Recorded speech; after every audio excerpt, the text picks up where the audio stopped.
Oi, pessoal. Então, eu sou o Rodrigo. Celso, tudo bem? E hoje a gente vai falar mais um pouco, né? A gente vem falando isso ao longo de vários programas sobre crianças e o trânsito, né? Porque a gente tem que, educar a molecada, né? Educar o nosso futuro, o futuro do Brasil.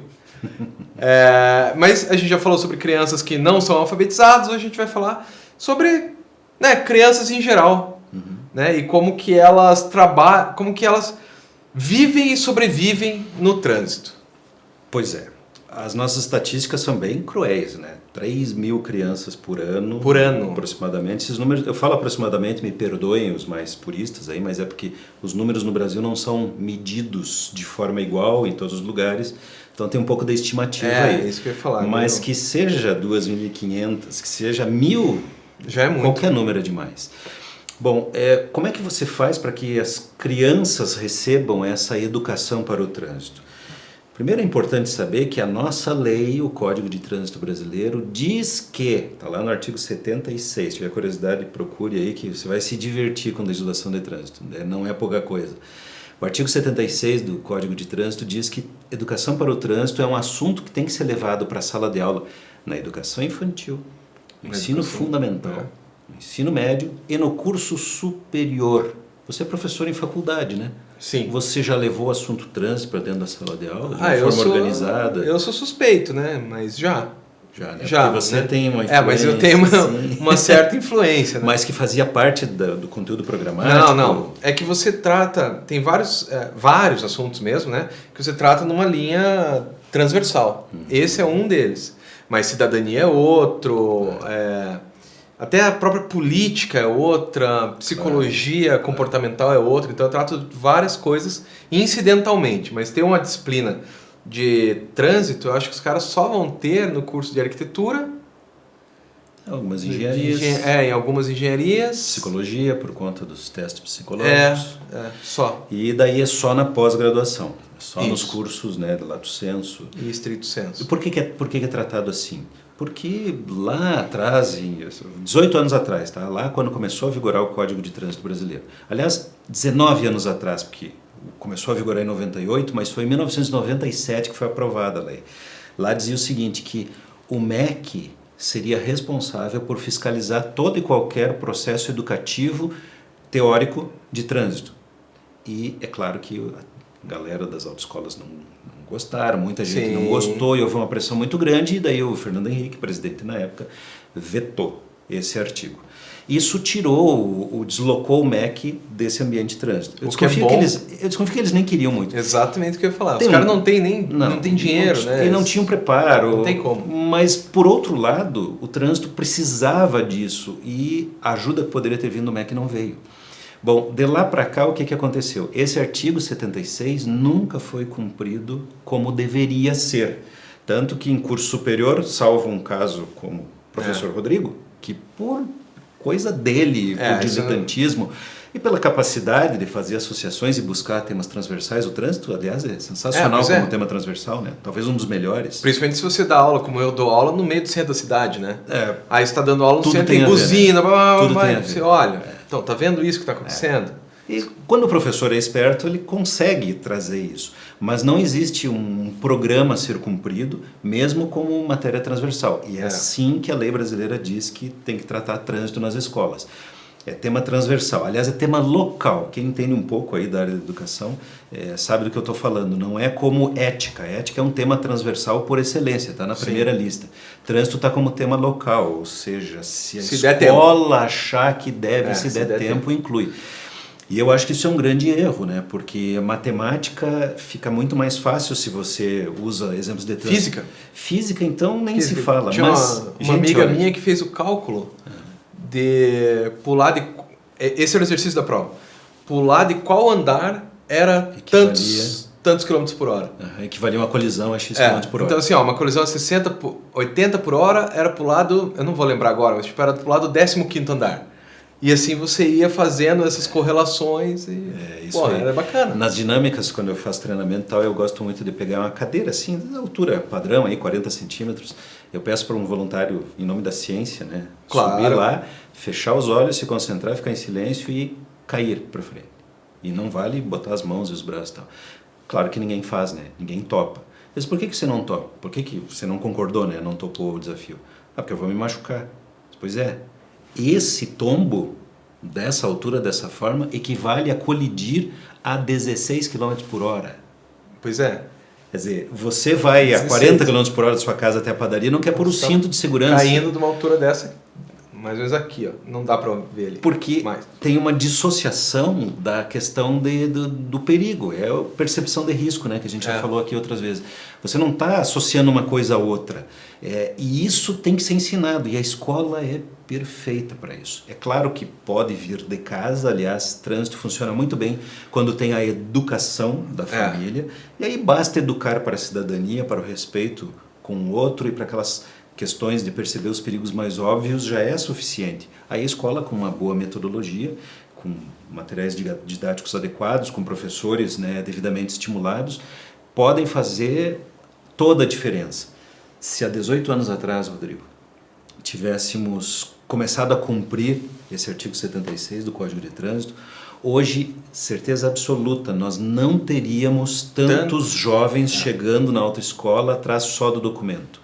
Atrás de querer saber só o que cai na prova, revoltados com o fato de ter que enfrentar um curso teórico, porque a percepção da importância do assunto seria outra, né? E nós não teríamos também tantas empresas, mesmo quem é do setor, empresas frotistas, seja de transporte de pessoas, de cargas, que não levam a sério, que não dão a devida importância para essa questão da condução com segurança. Imagine que tem empresas transportadoras que reservam uma grana para pagar a multa que o seu motorista vai cometer. Quer dizer, não só previamente você sabe que ele vai infringir alguma regra, como você está concordando e até subsidiando para que isso aconteça. Aí você pergunta para o dono da transportadora, mas por que você faz isso? Diz, porque senão eu não tenho motorista. Todas as empresas fazem, porque quem quer ser motorista, né? Quantos de nós estamos educando os nossos filhos para, você vai crescer e vai ser motorista de caminhão? Quero ser motorista, guri. Então, e é tão importante, é importantíssimo. Se chegar no supermercado e faltar produtos na prateleira, por quê? Porque ninguém mais quer ser caminhoneiro. Quer dizer, nós construímos um país cujo transporte depende 90% disso e não temos esse cuidado que deveríamos ter. Então, todo esse processo seria diferente se a gente fizesse educação de trânsito. Desde o molequinho, e vai crescer até o curso superior. Então, daí não seriam só os alunos do Rodrigo que ouviriam falar disso. Eu acredito que deve ter alguns, porque a gente tem muito professor bom espalhado no Brasil. O problema é que eles são pulverizados, né? Eu dou aula de formação de professores, então eu encaro uma realidade assim, que tem muita gente bacana tentando dar aula. Tentar é um verbo complicadinho, porque às vezes o cara vai contra tudo, contra todos para poder dar uma boa aula, né? Principalmente contra o governo, que vamos combinar que pátria educadora é uma balela, né? Cortou todas as verbas da educação e coloca lá, vamos ser pátria educadora. Mas esses caras, se você chega neles com uma metodologia nova, vamos falar sobre trânsito, eles se amarram, eles gostam da ideia. Eu tenho visto isso, sim. Tem dois tipos de professores, né? Eu, por conta da minha atividade, eu tenho muito contato com professores, com escola. E aí o primeiro tipo é assim, Deus, olhou, esse assunto é muito sério, eu não entendo nada, eu nem dirijo, como é que eu vou dar aula de trânsito? Daí tem que começar lá, mas professor, são crianças do 5º ano, elas também são adolescentes do quinto, eles estão na faixa aí dos 15, eles não têm 18, eles não podem dirigir mesmo, não é a sua função ensinar a dirigir. É sua função falar de trânsito pelo viés da cidadania, pelo viés da segurança, porque isso é importante desde que começou a caminhar, desde que começou a ir para a escola, é importantíssimo. E daí tem um outro grupo, né, que é esse que você falou, que eles só não estão fazendo porque ou não tem tempo, ou não houve estímulo, né, ainda não se deram por conta, ou não tem a metodologia e as ferramentas didáticas adequadas para isso. E aí a receptividade é incrível. Eu me sinto muito feliz com todos os contatos que eu tive. Se o professor pudesse, porque às vezes o cara não pode mesmo. Pense no professor que tem que dar aula de manhã, de tarde, de noite. Pois é. Né? Não tem como ele pegar um novo assunto para ler. É a história de muitos, né? É a história da maioria, infelizmente, né? Então, assim, são poucos professores que estão na universidade, né? Como eu. É raro, e mesmo assim a gente trabalha bastante lá. Mas imagina se dar aula para 60 crianças, eu dou aula para 60 adultos. né? E no curso do mestrado eu dou aula para 20 adultos, ou 15 adultos. Pô, é muito mais fácil, né? Mesmo os 60 caras que tem lá no curso de Direito, que eles são calouros, então são meio adolescentes ainda e tal, mas, pô, é muito, muito, muito mais fácil do que você lidar com criança ou com adolescente. Crianças, Ainda que o adolescente é pior que criança. Né? Criança é mais fácil para você lidar, eles ainda respeitam a autoridade. O adolescente é a desgraceira. Mas depois passa, né? Depois os hormônios abaixam, eles viram seres legais. E assim, se a gente tivesse trânsito realmente nas escolas, seria muito bacana. Seria. E eu preciso, antes de encerrar esse nosso papo que tá na aqui hora sobre já. Escola, duas coisas importantes das pessoas saberem. Né? Primeiro, que é possível fazer. Sim. Tem metodologia eficaz, tem, desculpe o jabá, né? Mas lá no Tecnodata a gente desenvolveu belas ferramentas, muito eficazes, com comprovação, com experimento, mas não chega a uma quantidade expressiva de escolas, porque esse é o outro aspecto, né? Embora tenha algumas escolas no Brasil fazendo, a maioria ainda não está fazendo. E as que estão fazendo, ou é por uma excepcionalidade, assim, que tem lá um professor que encontrou tempo, ou né, ele, por diletantismo mesmo, por amor à camiseta, ele foi lá e começou a desenvolver, e normalmente é 1 ou 2 professores só na escola, ou foram escolas atendidas por projetos de governos, às vezes prefeitura, às vezes estado. Pela Tecnodata mesmo, eu participei de alguns desses projetos, normalmente aí quando é um órgão público, e normalmente é o Estado que faz isso, porque quem arrecada o bolo de grana das multas e dos impostos todos nesse universo do trânsito é o Detran, que é um órgão estadual, e o Detran é o primo rico de todos os estados brasileiros. Então aconteceu várias vezes de que o Detran adquiriu, né, através de licitação, material didático e contratou esse serviço de capacitação de professores e doou isso, cedeu isso para a Secretaria de Educação, às vezes a do Estado, às vezes dos municípios. Então, só que isso não tem aquela continuidade que deveria ter, porque, sinceramente, né, trânsito é todo dia, todos os anos. Então, às vezes tem um belo projeto, mas dura muito pouco tempo, ou pega apenas uma série, ou é descontinuado no ano seguinte. Então, uma dica aí para quem é pai, tem filhos, ou para quem está pensando em ter, ou para quem, como cidadão, está assistindo a nossa conversa aqui e com vontade de fazer alguma coisa. Passe na escola aí do seu bairro, nessa que você passa de vez em quando, e bata lá na porta e pergunta: escuta, o que vocês têm de educação para o trânsito? Se a resposta for não temos nada, tem alguma coisa errada. Pois é. E esse é o tipo de exigência que o cidadão deveria estar fazendo.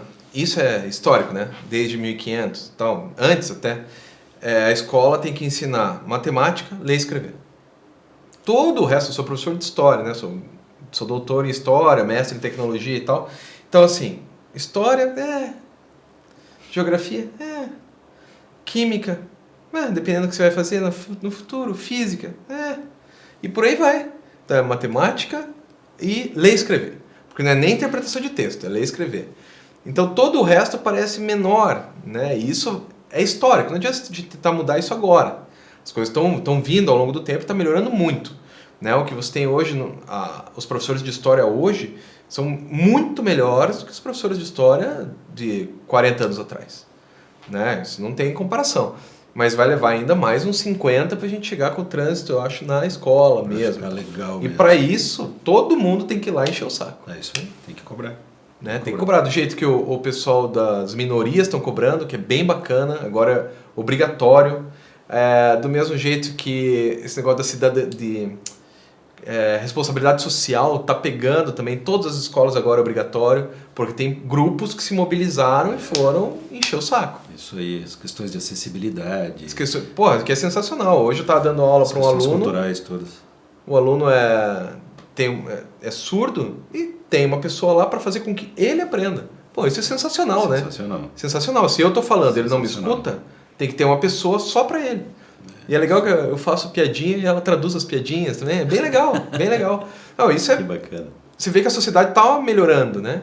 Então daqui a pouco é o trânsito. A gente espera que chegue nos logo. Humanizando. Isso. E de todos os aspectos da nossa vida moderna, o trânsito é talvez um dos que mais precise se humanizar. Mas acho que é isso, né? Beleza? Para essa semana deu. Então beleza, até a semana que vem, pessoal. Tchau.